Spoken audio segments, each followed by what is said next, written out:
हांव असो पारोडा केप्याक आनी तूं म्हाजे फाटल्यान पळयता हो जो पारोडा ब्रिज आसा हो वार्षिक पद्दती प्रमाणे बुडलेलो आसा। आतां आमकां वार्षिक पद्दती प्रमाणे कित्याक म्हणपाक पडटा, कारण वर्सान वर्स पूल बुडटा, पूण अजून जे स्थानीक आमदार जावं या सरकार हेजे वयल्यान अजून पर्यंत सोल्युशन जे आसा हे काडपाक खंय तरी असफल जाला।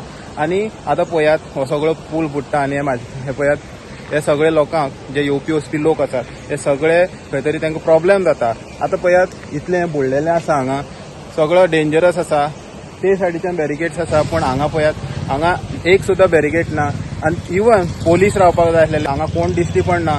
आतां हे खंय तरी डेंजरस आसा आनी खबरच आसतलें की काही लोक आसात ते क्रॉस करपाचोय प्रयत्न करतात, सो तांकां आडोवपाक हांगा पोलीस ना प्रशासनाचो मनीस सुद्दां ना। कुशावती न्हंयेचे जे लेवल आसा हे वाडलेल्या कारणान हे पळोवंक शकतात जे गांवांक वचपी रस्ते आसात ते बी उदकाचे पोंदाक गेल्ले आसात, तशेंच घरांनी लोकांचे उदक भरलेले आसा, जे ग्रावंड फ्लोर आसा ते भरलेले आसा उदकान, आनी तशेंच जे येवपी वचपी लोक आसात तांकांय खंय तरी हेजे त्रास सहन करपाक पडलेले आसा।